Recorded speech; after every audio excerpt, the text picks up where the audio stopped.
Well,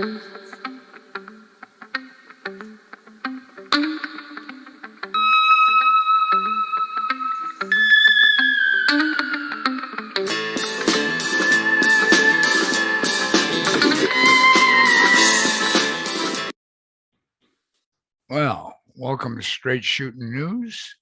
I'm your host, Ed Bandana, and tonight I have a special show on the food chain supply concerns. I have a special guest, Greg. He'll give you his rundown, but let me just go back to our usual opening here. And well, here at Straight Shooting News, we intend to give you the news you can use and not the news you want to hear. We aim straight at the bullseye to give you exactly what you need to know and not what others are trying to get you to know. So tonight, we're going to start with a introduction with Greg. He's going to give you an introduction on his background, and then we'll review a show. So let's take it from there. Greg Adams. I farm and ranch in northwestern Oklahoma, and wheat and cattle operation, basically. Mainly, most cattle, I run anywhere from 300 to 800 head of cattle, varying up and down over the years. Summertime is higher, wintertime tends to be lower. 1,000 acres of wheat,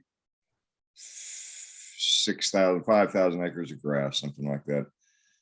That's my day job. My other day job, I'm an aeronautical engineer that's working in the renewable energy field, developing renewable energy projects, wind and solar projects. I full-time farm and ranch, full-time engineer, and play in my spare time. But okay. Sorry, too many things going on, too many things happening, and that's like, yeah, no, wait a minute. I cannot, there's only so many things you can pay attention to at one time. I've realized that unlike my wife that can multitask, I can't do it. It's better to say, yeah, no, stop doing this, hold on, put this down for just a second and go do what absolutely has to have the fire put out, and then come back and pick it up again. My wife can multitask, keep 3 balls in the air at one time. I can't do it. So it's like, okay, do this, do that. And well, and that's really what was happening today. It started at 8 o'clock this morning with a load of cattle coming in, and basically worked most of the day today around the feedlot, tending cattle, moving cattle, making room in this pen, moving them here, capturing those. Typical feedlot day, so feed them all again and get in and get the feed wagon going and mix another load of feed and get some more food out in front of them. So, and we do it again tomorrow morning. So that's agriculture. It's very repetitive, and it's what's interesting to me about the topic today is how well the gears work in the world today as far as ag inputs, ag outputs, whether that's fuel, fertilizer, seeds, all that stuff is a pretty well-oiled machine. And if there are people that are actually working to disrupt things, there's a lot of ways to do it. And it's going to take a concerted effort, because the gears of progress turn very slowly, but they will grind fucking rocks to dust if you get in their way. The gears keep turning no matter what. And you have to throw a lot of sand and a lot of rocks in the gears to get all the gears of production to stop. There's so much going, and there's so much I don't want to say invested, but time invested. Ag production is not something that you go buy a raw product on Monday and work on it on Tuesday and Wednesday, and you put it out on the factory floor on Thursday, and by Friday you got a completed assembly that you're selling to the general public. It doesn't work that way. We're looking at 9 months, 10 months, sometimes even multi-year processes to get things going and to keep things going. Um, the cattle I bought today, I won't expect to sell. They're very small cattle, but I wouldn't expect to sell them until late next summer. So, and they're running about $800 a head right now. So, and that's an investment that I have to have up for that entire time, say 10 months, before I know whether I'm going to make any money or not. On the ag operation, there's my inputs and the feed that I'm going to need to grow that animal. I know in advance that I'm going to need grass next summer for him. I know in advance that I'm going to need supplemental feed for him next fall. I'm going to need groceries to get him through the winter because it does snow around here. So when the ground's covered and there's nothing but white out there, a hay bale looks pretty appetizing. They cost money. Whether you put them up yourself or whether you buy them, they cost money. So that $800 I started with, I keep adding cost to that animal all the way through. And hopefully by the time the end of next summer gets here, I have got less in him than what I'm able to get at the auction. It's a bet. Usually works, not always, but usually works. But it's a long-term process. That's just a cattle operation. Farming and farming inputs are the same type of deal.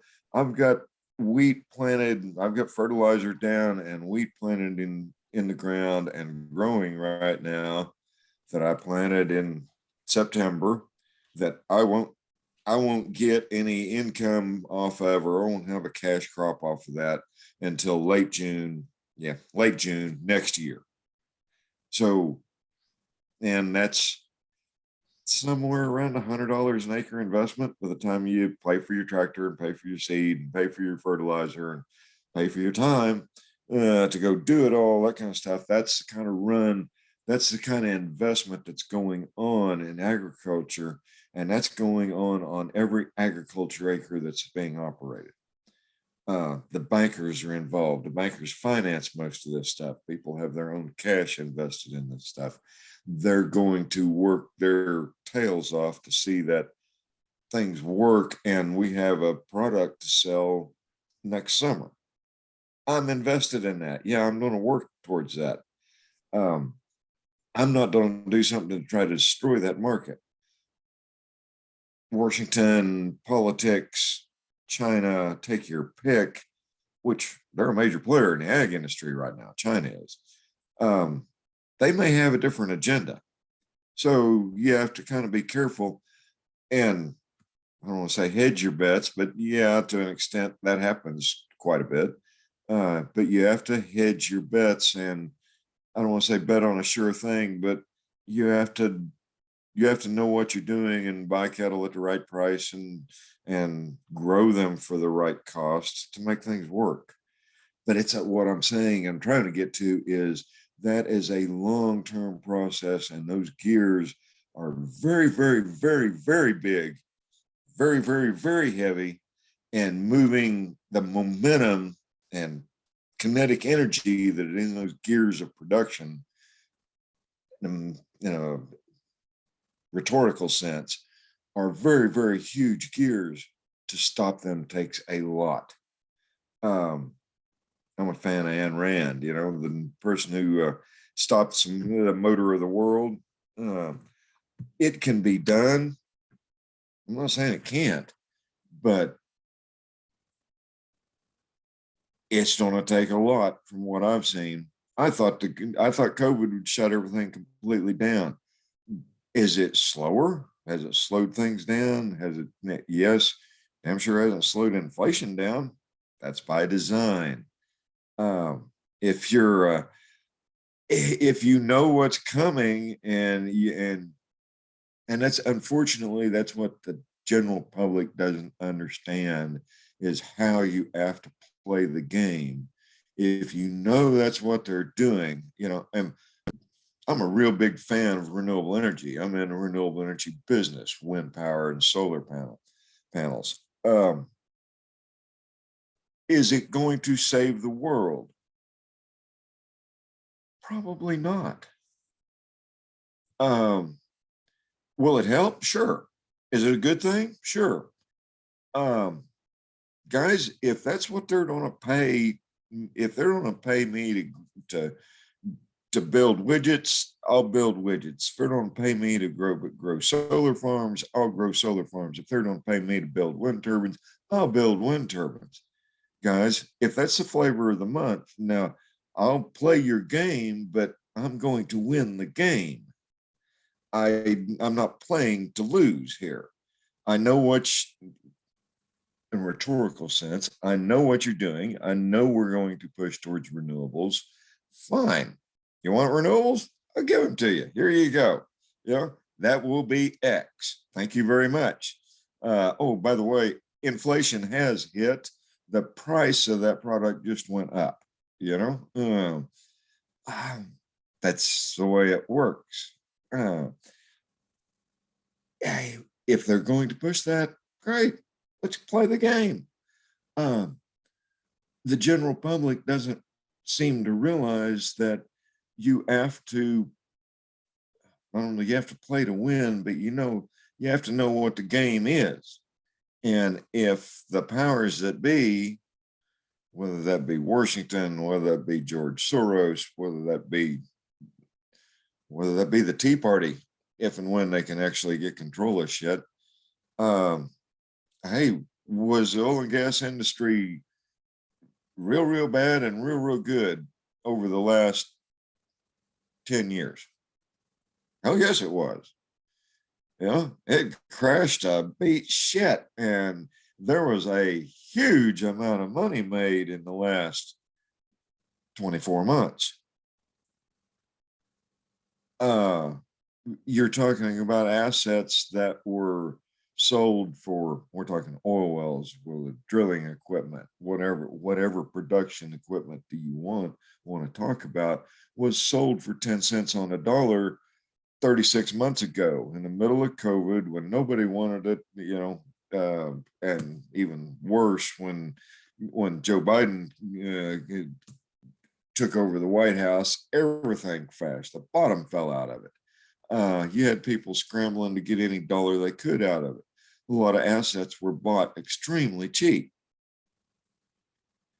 At today's gasoline price and today's natural gas price, which is going to do nothing but probably, I would say, double in the next 24 months from here. It's already doubled once. It's going to double again.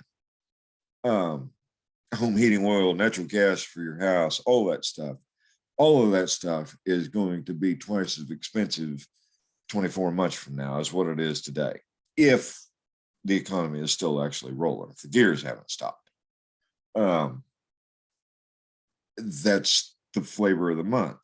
All those assets that were bought for 10 cents on the dollar 24 months ago in the middle of COVID, during the middle of the oil crash, will be worth $10 a piece 24 months from now.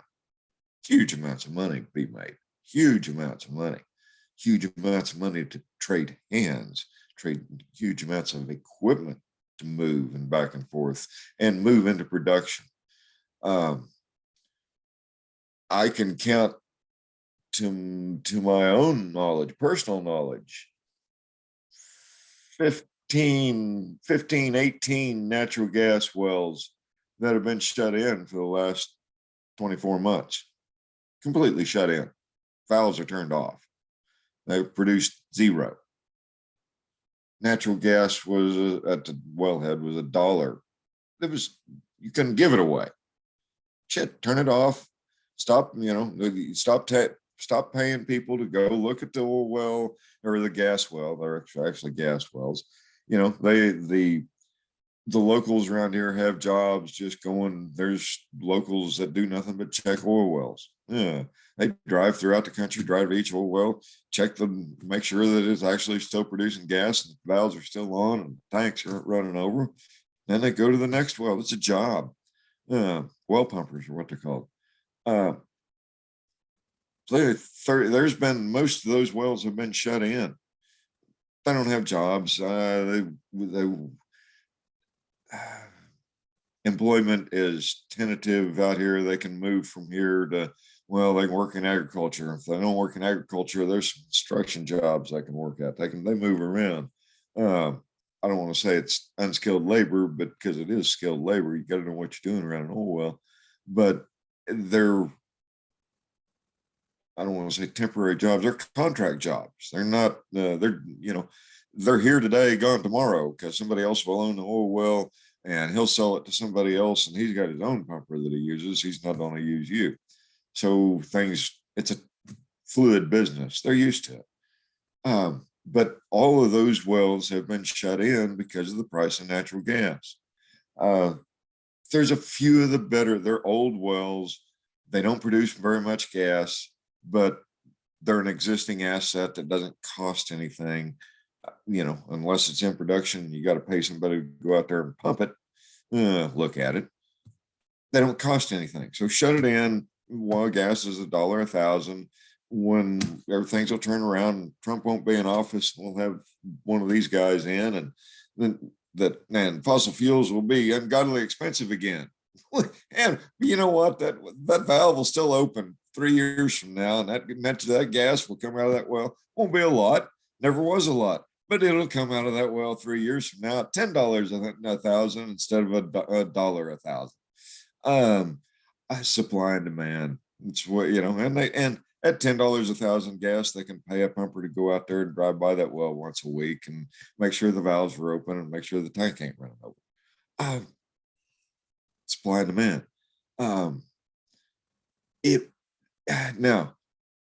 What the guy is talking about in the video here that I watched is,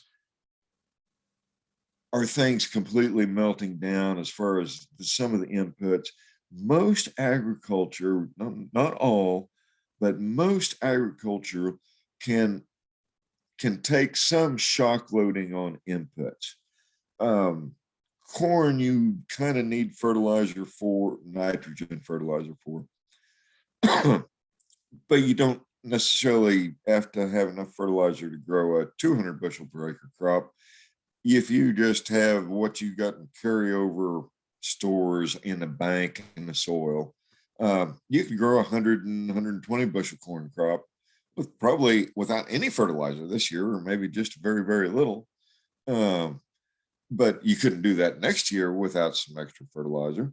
So your inputs can be manipulated to some extent.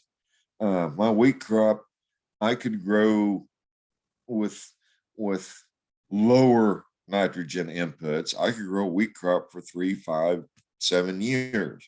Now I would be having reduced yields per acre all during that time, and they would further continue to reduce, but I would still have production. I wouldn't have the huge fertilizer expense either, but I'd have less wheat to sell. Okay, you throw a bunch of inputs in it, throw a bunch of fertilizer on it, you make a whole bunch more wheat per acre, so you have a whole bunch more wheat to sell. That's the intent.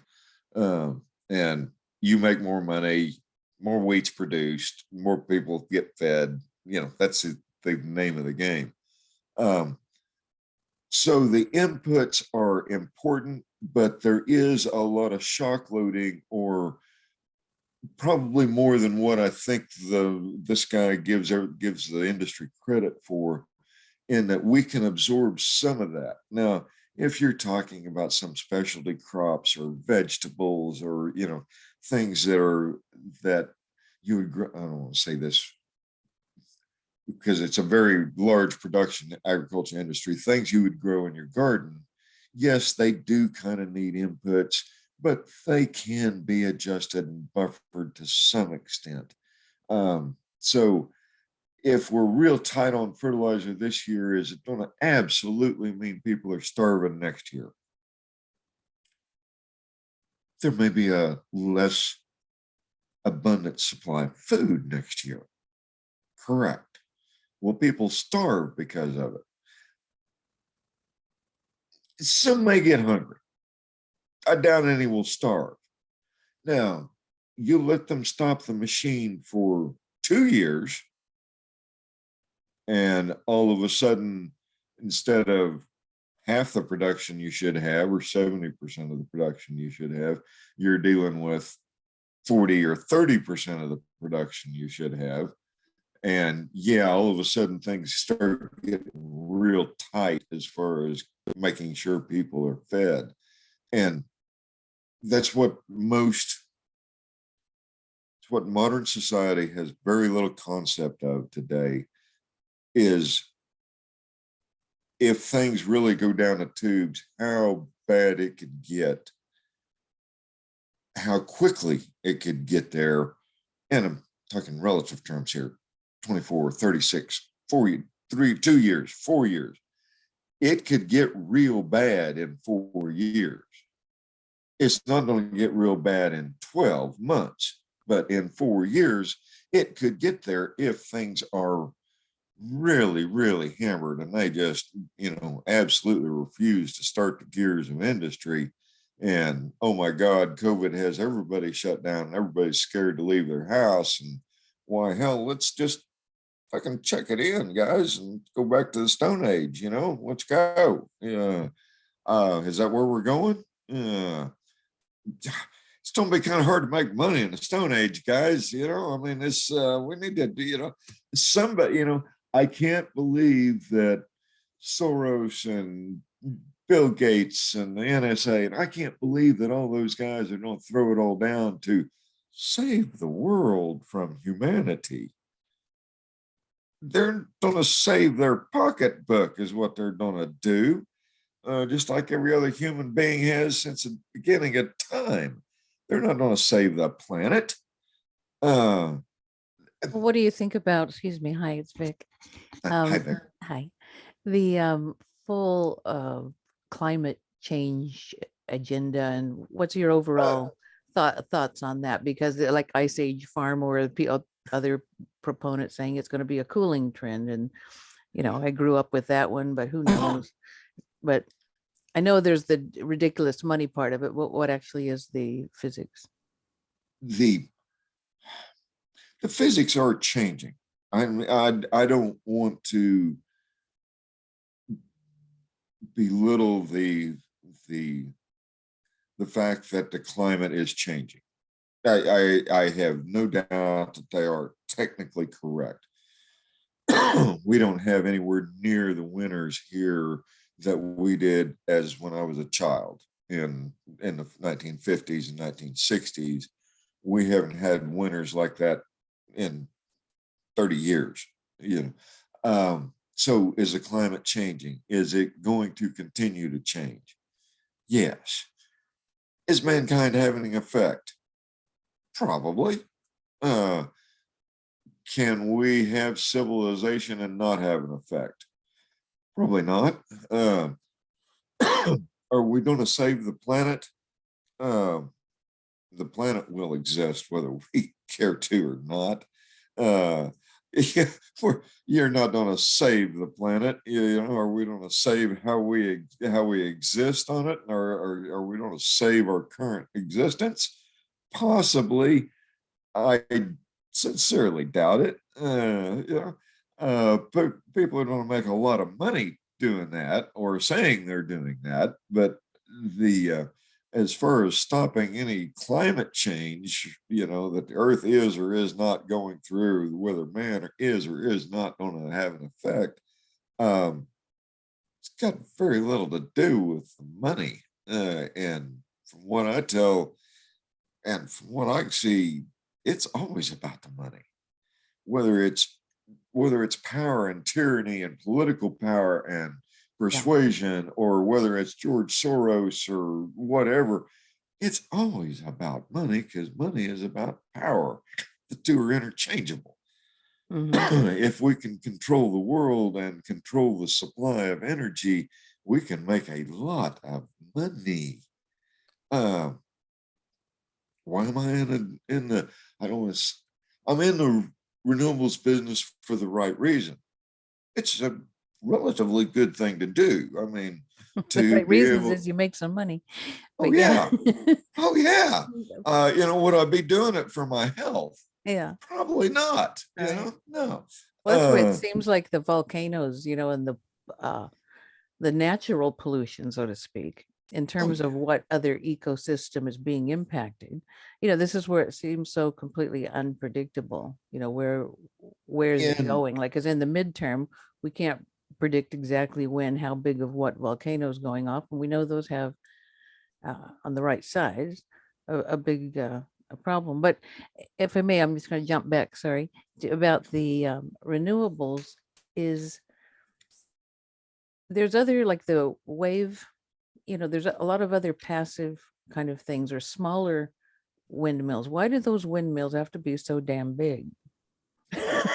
um, What happened to what would be like a bank of smaller ones that weren't such a, I don't know. um, the okay, how can I say this? And and I don't want to berate somebody's concerns over visibility and or the impacts that wind or solar can and does have on the environment, on the local environment. Do uh, yeah, there's They turbines just south of 5 miles south of my house out here that are very visible. I mean, there's no question about it. What I find is strange is I saw them for the first year. My driveway points straight towards them. For the first year after they went up, I saw them every morning. Yeah. I haven't seen them since. Right. No, I just, yeah, I know what you mean. I went through So, out and the they, places in California had different yeah, banks of those, and I didn't mind them. They kind of reminded me of sculpture. I just changed my interpretation of what it is.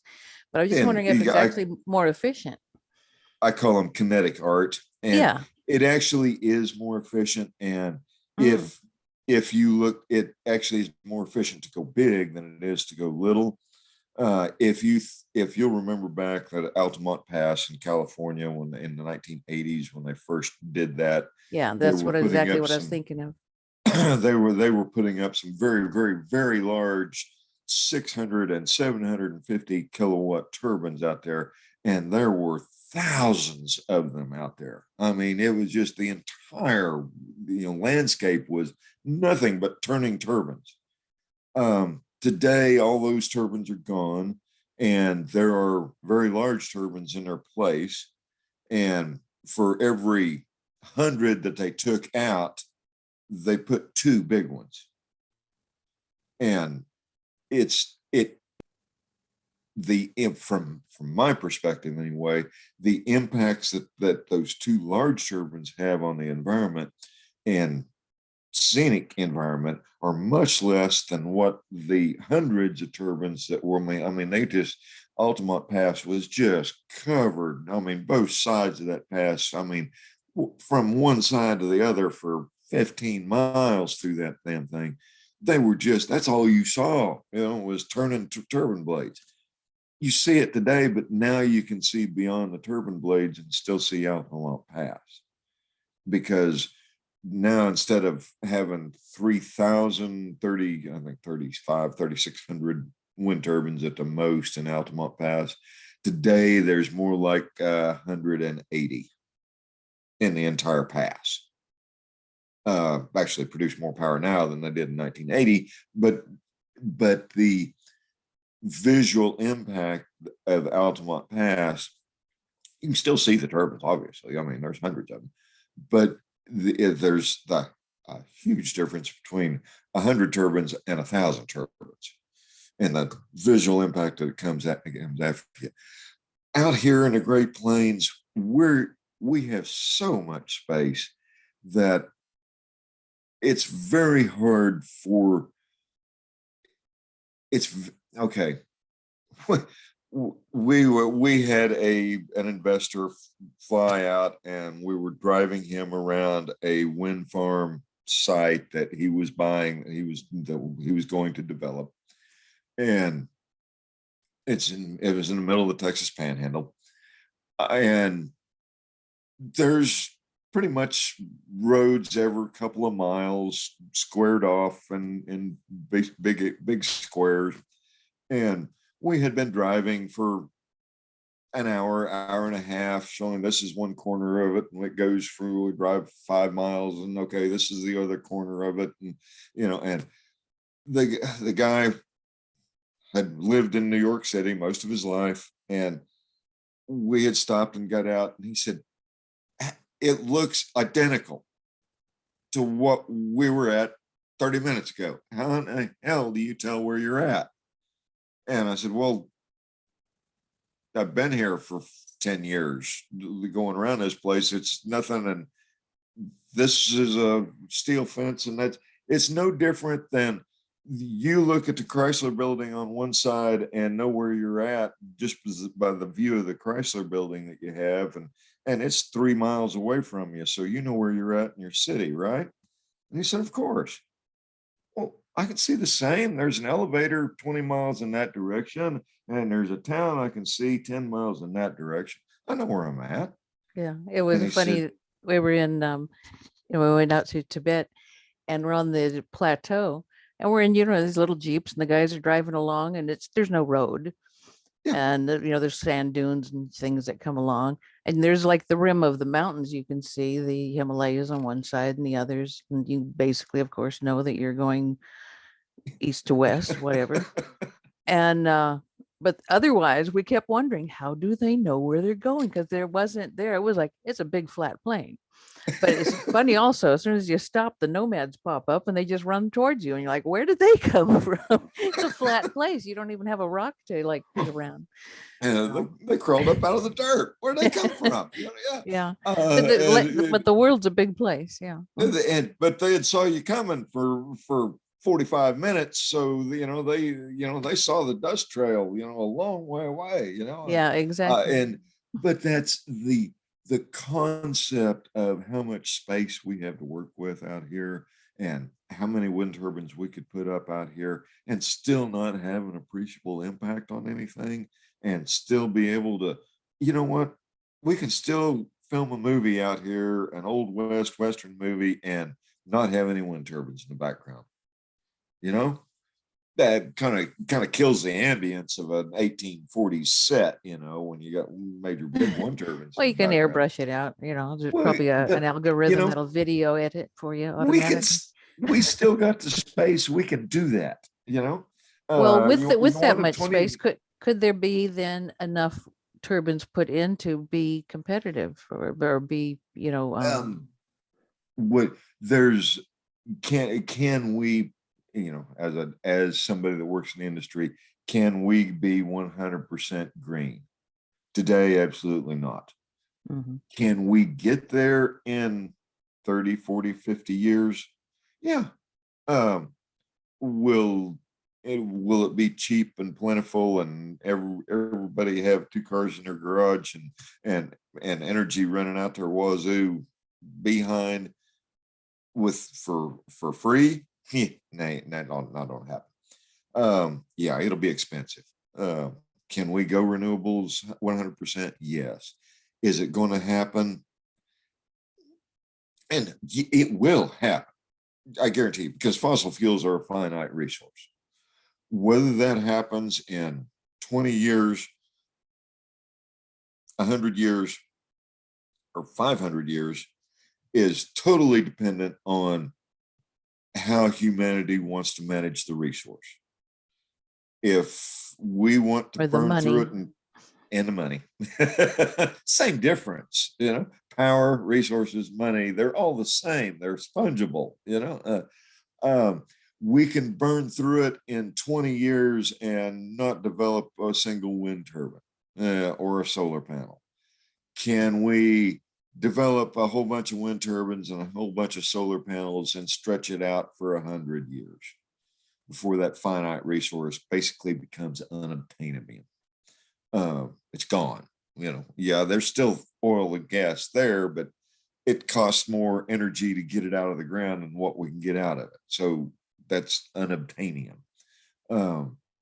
Is there very much That geothermal not around the really. states at all? There is some, but it's not as far as it can be a niche resource. Yeah, in Yes. certain areas. In certain areas. Yes. See, Can it be New used? Zealand runs a big geothermal out of the middle part of their volcanic area, and that does quite a bit. But the key there is volcanic area. Can we put some decent generators around Wyoming? Yeah. You know what? They got don't plenty need of it. power. They got plenty of power already in Wyoming. They don't need any power. They got coal running out their wazoo. There's a few wires that go to California from Wyoming, but they ain't very big. So can that be fixed? Can you put big wires from Wyoming to California? Yeah. Yeah, but this is one of the parts when I was talking about the other, like windmills being smaller and this kind of thing, is like using like kind of a micro scale. Yeah. Is like each home has, depending upon their sun and their wind and their also just, I believe they have, what's it called? Piezoelectric activated something that can be put in like walkways. So in the office building, or down a hallway or in the lobbies, at least certain areas where high traffic areas, you put down concrete, that costs something. What happens, that they can at least to run the lights in the room or something. I don't know. And you don't have that many people running. You don't need that many lights. I mean, you can It's go. pretty dark. Jog in place for a I little mean, bit. there's backups, but again, it's like it's an adjunct. Well, let me interject something here. Everything you've described so far, and I've been listening to you very carefully, it comes down, can we do this? Can we do that? But what you said is probably about 3 minutes ago or something about how the human race wants to exist or live. So basically what we're looking at from points in this video is, and the whole, say, we'll call it a conspiracy thing about it, is you kind of verified what is happening. There's groups of people that seem to want to control the energy, the money, the power to control how the human race is going to exist into the future. They're trying to mold it without our choice. Going back to, like you said, Ayn Rand, choice. Very familiar with it all. I will say, I'll take off and say I agree. Now, whether and you can go down you can jump in some rabbit trails and go down some real deep rabbit holes with that stuff. And does it happen? I'm sure it does. Does it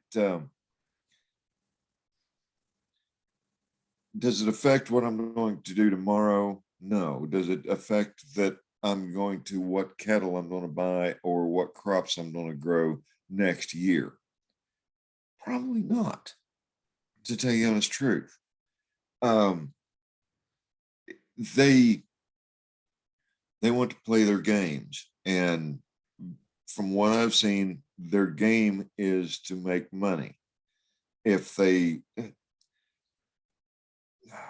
Commodity markets are a good example. Commodity markets are, the price of corn on the Chicago Board of Trade. Is it reflective of reality? Do we grow a large corn crop and the price of corn go down? Yes, to some extent. Do we all of a sudden have a drought in the Midwest and we can't grow any corn and the price of corn grows up? Yes.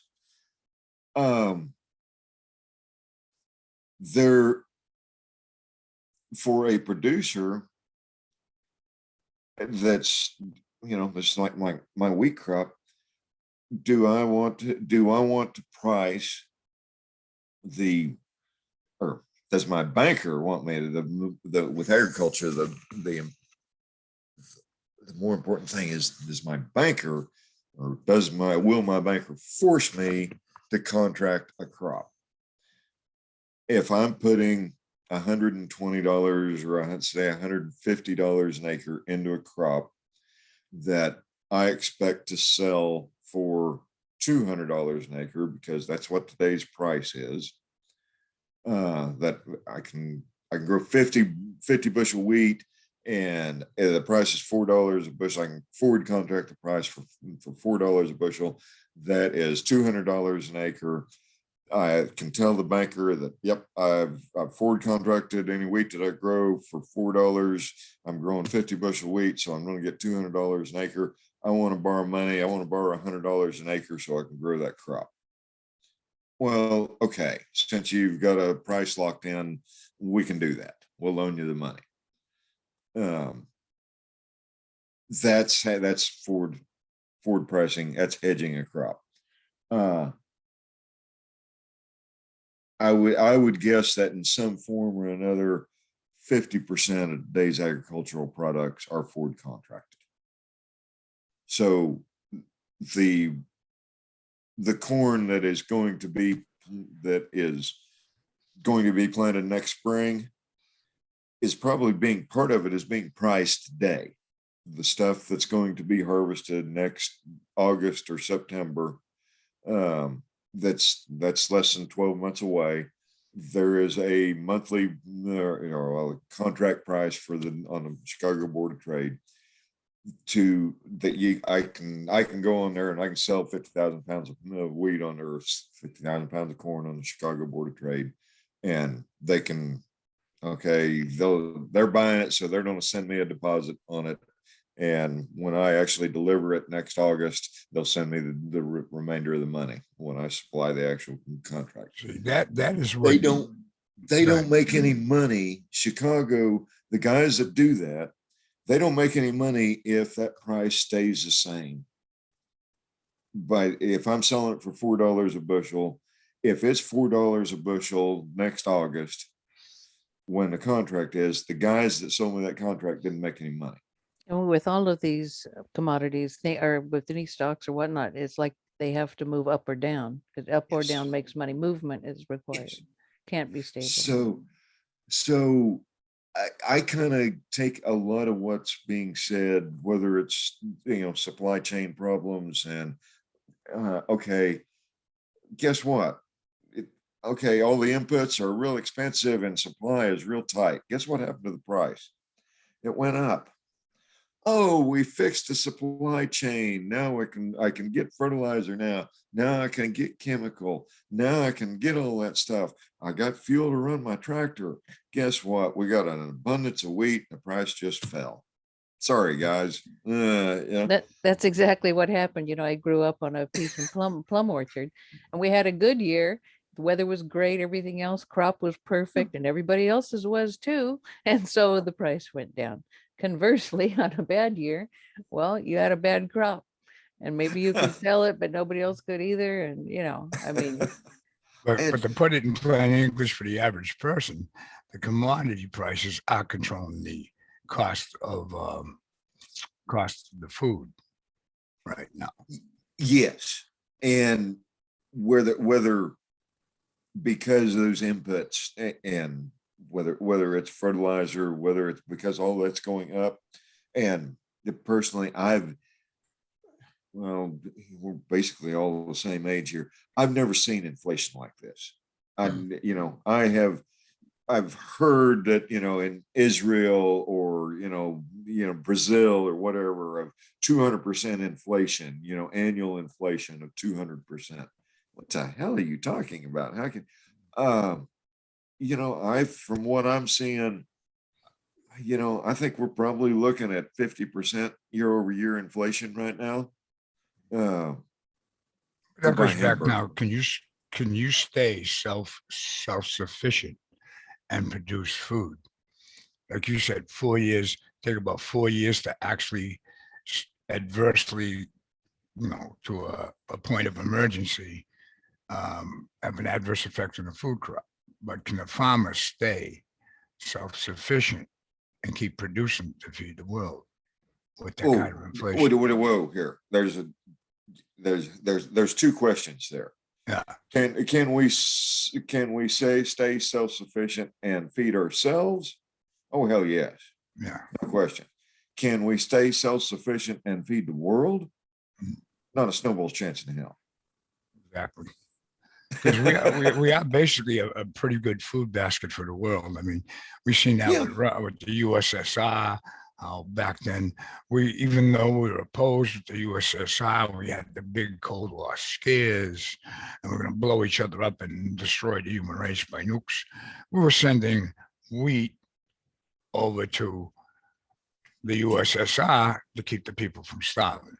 So there's a couple of implements here. We can do that for a while. And phosphorus, right now, and there's very few places in the world that actually produce phosphorus. No, there's nitrogen, phosphorus, and potash are the three main fertilizer inputs that are needed for commercial crops. Nitrogen we can produce. Natural gas, believe it or not. When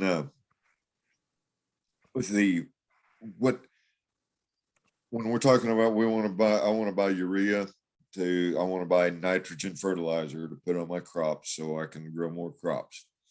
I buy what's called urea. It's a small white pellet, looks like real rough sand, real large diameter sand is what it is, white. It's called urea. It's made from natural gas. And no, I'm serious. That the fertilizer I put on my crop is made from natural gas. There is a plant 45 miles from here that has a couple of 12-inch natural gas pipelines feeding into it. And most of their output is liquid urea nitrogen fertilizer. They crack the gas and take the long chains out of it and put it in a liquid based carrier, and it is liquid in. You haul it out of there in a semi. But it's made from natural gas. Yeah, but that goes back to what you said now. Another important point. Let me interrupt you for 1 second. Was you said these gas lines and the energy fossil fuel lines can be turned on at any time. They just happen to be shut off right now.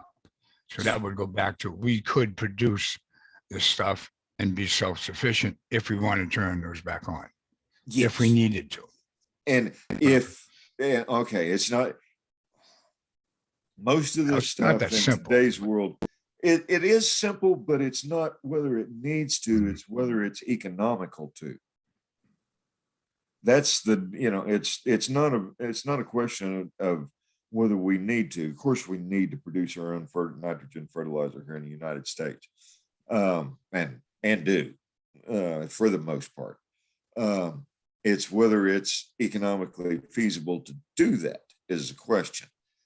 Can you pay the employees to show up out there and turn on the machines and produce liquid in at a cost that makes it all work, that I can afford to buy it, put it on my crop, that I can afford to contract the crop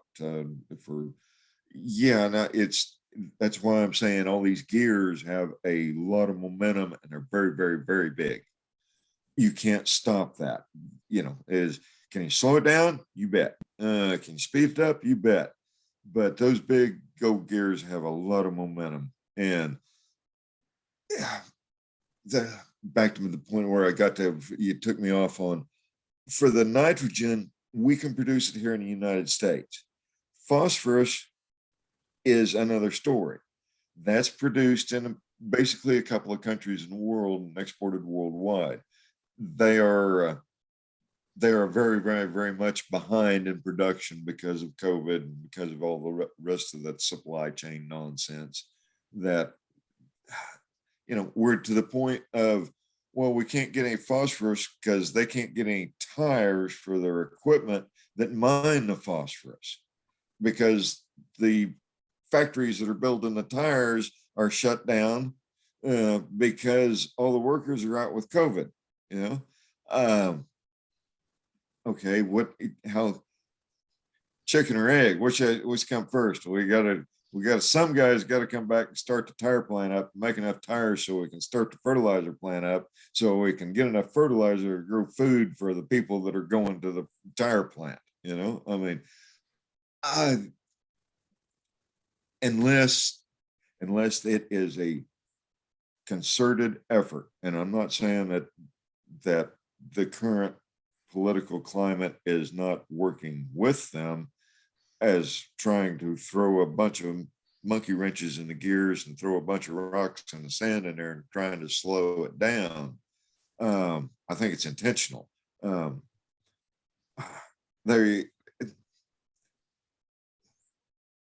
tend to be on the conservative side, but I kind of had to chuckle when Trump was saying, "Oh, we've reduced carbon more than anything," when it was the reduction in the economy and everything going downhill, and a reduction in the overall usage of energy because the economy was slowing down, that was saving so much greenhouse gas emissions, and as soon as the economy fired back up, all the emissions went right back up. So everybody toots their own horn and yells about the good things and covers up the bad things, but and everybody's got skeletons in their closet. Nobody's perfect here, so yeah, we know that. But wasn't that what the Ice Age Rum was doing in his video? Actually, why don't we play the first 5 minutes of his intro into his video? I need to take so everybody understands what we're talking about. Yeah, because it's like the phosphorus thing. That's where they're trying to interrupt these change. Before we do, quick question. So without the phosphorus, can we still use the urea to keep producing? Yes, to an extent. And that's kind of what you get into the long-term effect. I need urea and nitrogen more than I need phosphorus. I can survive 2 or 3 or 4 years without phosphorus and still get relatively good yields. But I can't survive 4 years without nitrogen. I can survive 2 years without nitrogen. So it's kind of, it depends, is what I'm saying. And it depends on what crops you're growing. Some crops need phosphorus way more than need urea and nitrogen. Those crops are going to be impacted on a reverse scale from what I'm saying here. But there's the main point I'm getting to, even though on this Ice Age farmer, the guy's going, yeah, we can't get phosphorus, and they're rationing it out from the police station, and can we grow in it? We're not anywhere near that in the United States. I could there was a shortage of glyphosate Roundup last fall. Let's say the August, September timeframe. Glyphosate supplies did get pretty tight. There was enough to go around, but it wasn't, no, they didn't haul it in with a police escort. No. Was it a little more expensive and a little harder to get, or was it delivered a week late? Yeah. But it wasn't delivered with a police escort. So, so we're not anywhere near that point in the United States. And a lot of it has to do, what kind of civilization do you live in? Are you living in a tribal civilization that, barely grows enough food to supply your own tribe?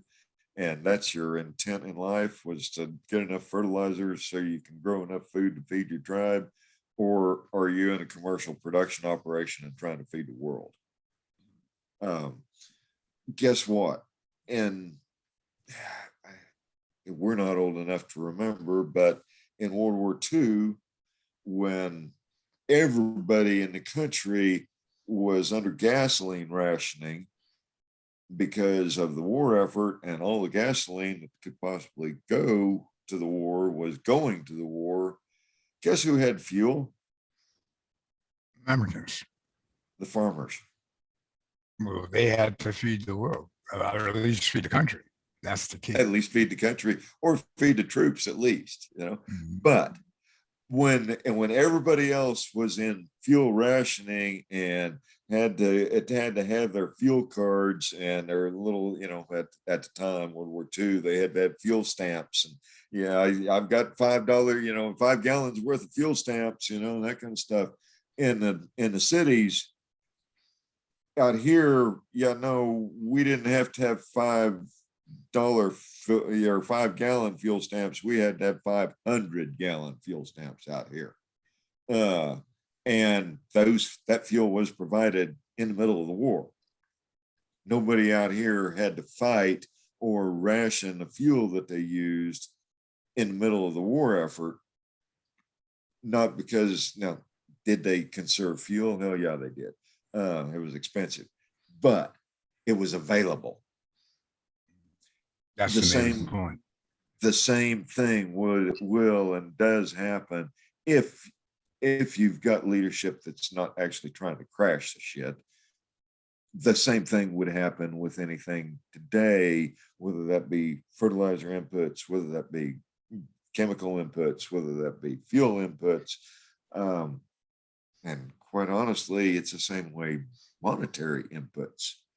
The farm credit system, the Farm Service Agency, the government agencies that attempt to help manage or stabilize agriculture.